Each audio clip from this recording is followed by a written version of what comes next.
Good morning, good afternoon, or good evening, whatever time zone you happen to be in at the moment. Welcome to I Am Practically Spiritual podcast, episode number 6.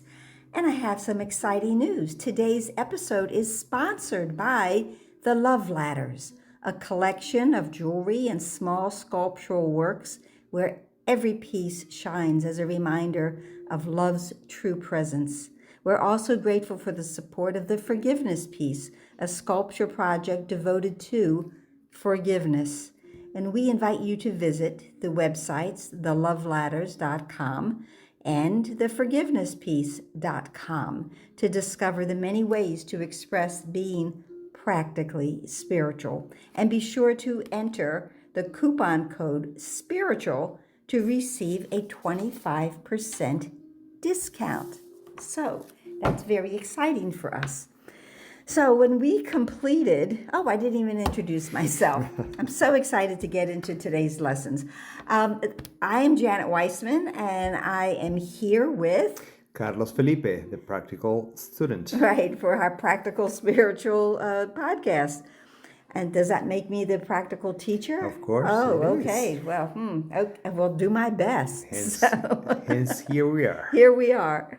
So last week, we completed the lessons from last week with lesson number 35, that my mind is part of God's. I'm very holy. And our holiness, or the idea of holiness, figures prominently in the next 4 lessons.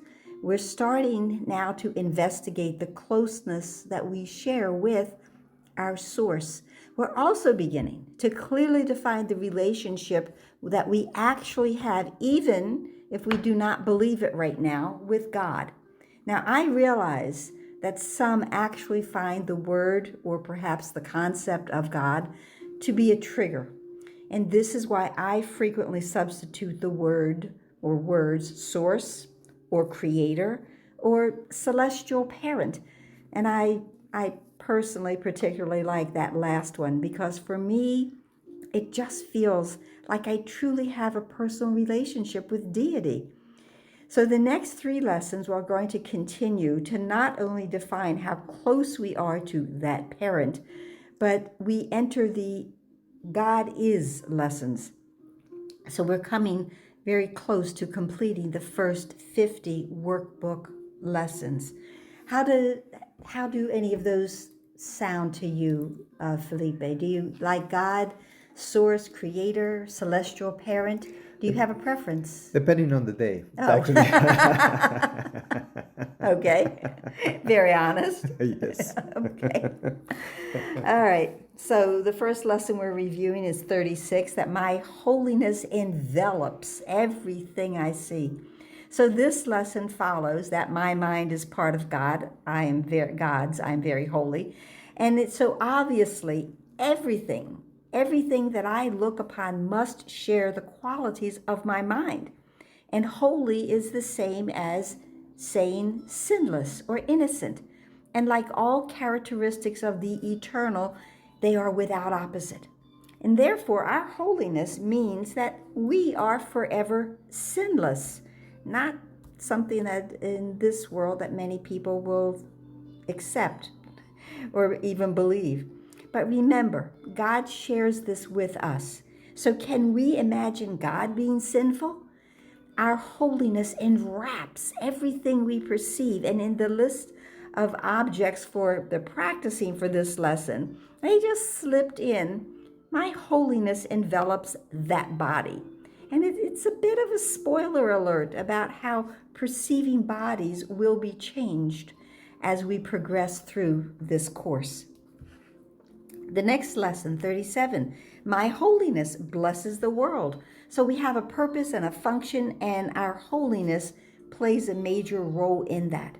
Our holiness is to be shared, and shared with everyone, no exceptions. In a world that is truly blessed and seen that way, there are no losses. There's a great quote in this lesson that those who see themselves as whole make no demands. And if we see ourselves as complete, what more could we desire? One more thing. Since we are all joined in God's mind, when we bless anyone in our mind, that blessing ripples out like that pebble in a pond. One of my favorite metaphors, and you'll be hearing that a lot. So you've heard it a few times already, haven't you, Felipe? Yes, that's for sure. But I think that's a very important thing because, again, it goes back to whatever you give, you receive. And what you give, it expands out and it will come back. Yes. And if we want it or if we don't, it's still coming back. That boomerang. That boomerang. So the next lesson, 38, there's nothing my holiness cannot do. Holiness has no limits. It cannot be contained or limited or stopped. So we who possess that holiness share that quality. We are part of the holy mind of God. It reminds you of lesson 35 again, okay, that my mind is part of God's. And do we see God or source or creator as having limitations? Do we think or say that, that there are limitations? No. God, we don't say, well, God can't do that, And that's I think key, the idea of where we are created from, right? Our Father. Mm-hmm. And the way we reflect on Him. And that is our potential.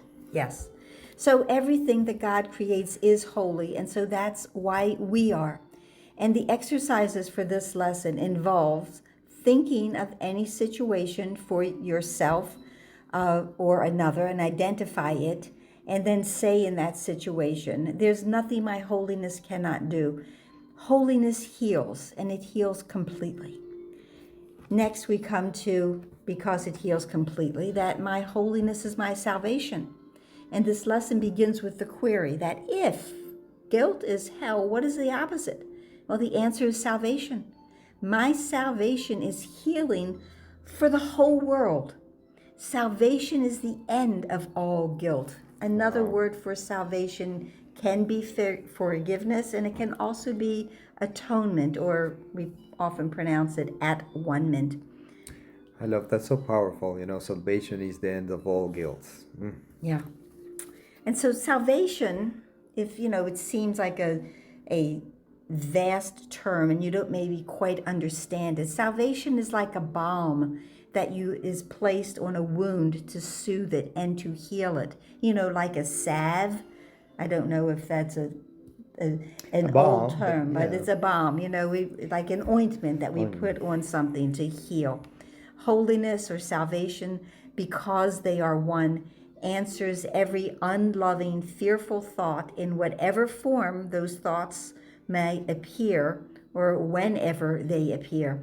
So whatever unloving thoughts come to mind, be assured the acceptance of your holiness can reverse them. Wow. And then, very powerful. Yeah, and that lesson concluded our little bit of holiness lessons. Sort of. Obviously, as we go through, there'll be more to come. Now, lesson 40. I am blessed as a son of God, and I substitute child. I'm blessed as a child of God. Now, am I going to mention lesson 35 again?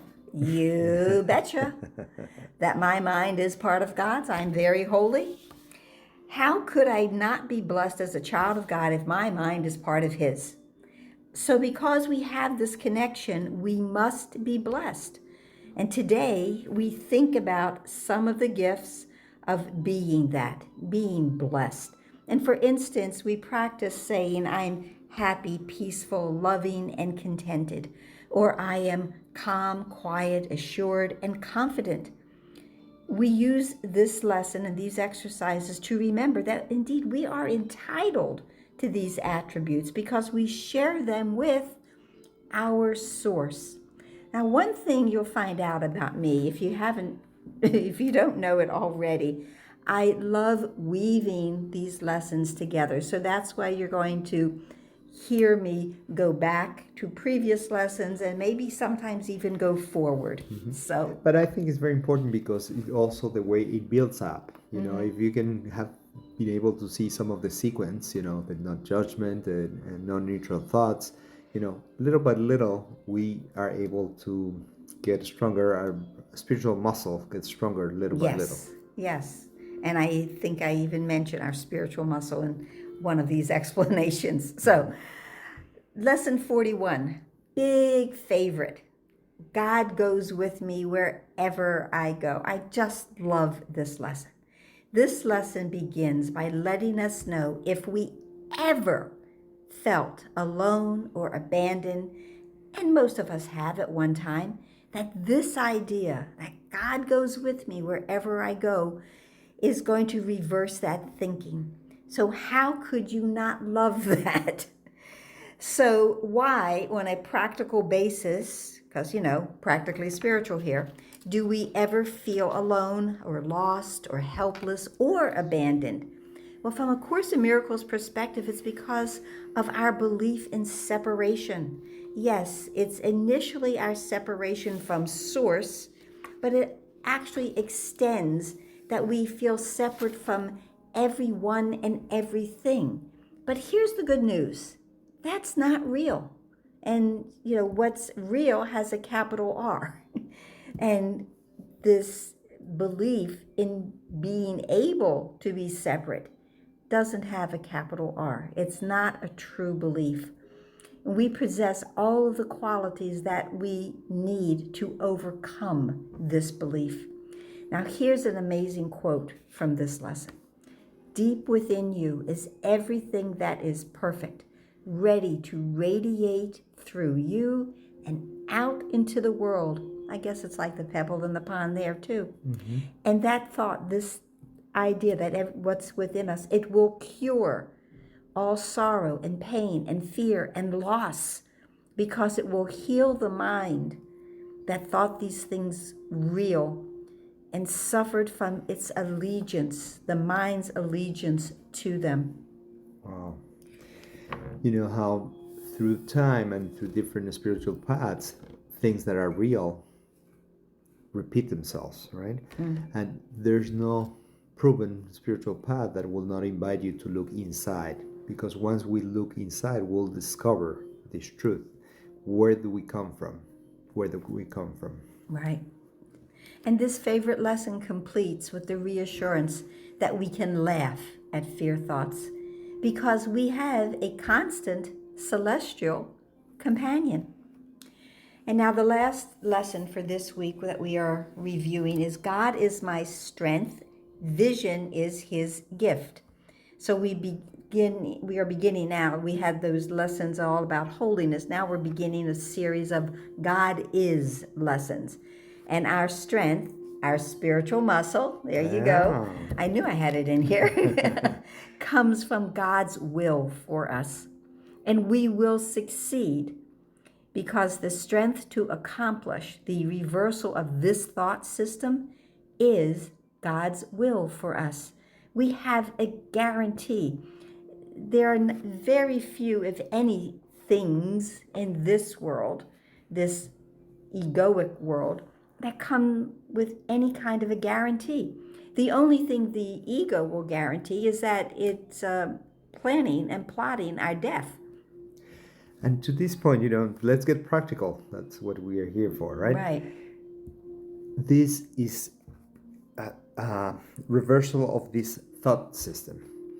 When we get into the ego world, if we mention things, how it works, it's very usual for us. That's the operating mode. That's the usual thing. But now we have to reverse that thinking system, that thought system. And that's what this course does, little by little. Right.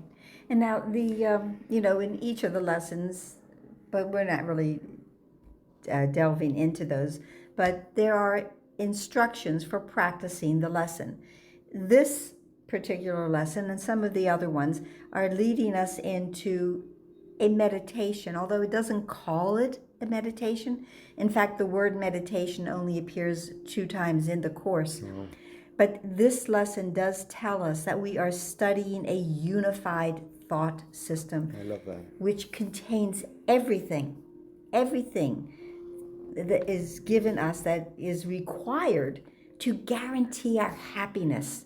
We're not here by accident, and there is a plan, and this plan will lead us to our happiness, and not just a fleeting happiness. It's a happiness that's going to last, that's eternal, that is timeless, that's changeless. We're here to understand that and to be happy. Absolutely. Meant to be happy. So, yeah, and this course will help you to reach that by being peaceful. And yes. then you will decide to be happy with that. Right. So, what about homework, Professor Felipe? Remember, is a practical student, please. So here, for us to practice, I think I love the lesson number 41. God goes with me wherever I go. And you know, guys, in everyday life, when we go back, we might have our usual practices in the morning. We're feeling good, but then we get in our day, you know, with its ups and downs and with life situations, you know, all the life that brings us different situations. Maybe, you know, somebody you love pass away, or there's many things, right? So it's very important when we find ourselves in those situations, try to get a little quiet, and then remember, again, put these principles in practice. Try to get quiet when you feel maybe anxious, maybe depressed, maybe something, you know, is not working well, you cannot understand it. How about if you look into God goes wherever you go, right? Wherever we go, God is with us. So if we find that little sign and we request to see His presence, and let's practice that, because we can all use it, but put it to practice and see how you feel afterwards. Right, very good. And I just want to briefly mention last week's homework assignment. I don't know if, who may have actually used it. And if you did, you can drop us a note, would appreciate that. But it was about, having the ability to feel a shift or a release when we think of that particular person or that event that triggers us in any way, okay? If you didn't do that exercise, or if you did do it and you still weren't able to come to some sort of a calm around the situation, you're still holding on to a grievance, a word that we'll hear more of, then I'm just going to suggest you try to do that again. It's going to be very helpful if we can start to walk through this world and not to be making those judgments, and starting to just see everyone as, well, they're doing the best they can. So I need to also. And how can I not be doing my best? Because God goes with me wherever I go. I've got that celestial companion. Life is good. Yes, and again, this course requires practice, right? Each of the lessons, that's what it invites us to practice. We all have grievances. We all operate in some ways. We all judge, and I'm here talking about myself. But is that practice, that little by little, and sometimes let's begin with not the major challenges in our lives, but something that, like I love the example that Janet put somebody in the supermarket, or somebody that we encounter in any place, but we don't have a very emotional attachment to it. That will help us to build up. But you see, we need to keep doing. We have to work on our judgment. We have to work on what we think, because there's no neutral thoughts. We have to work on not holding on to the past, because if not, those will repeat. So we're just building on, again, the practice, the spiritual muscle, and right. That's what it takes. That's what it is. And remember, as you go through your day and your week, breathe and smile. We'll see you next time. Thank you so much for being here. Leave any comments, and if you have any questions, please leave them down in the comments.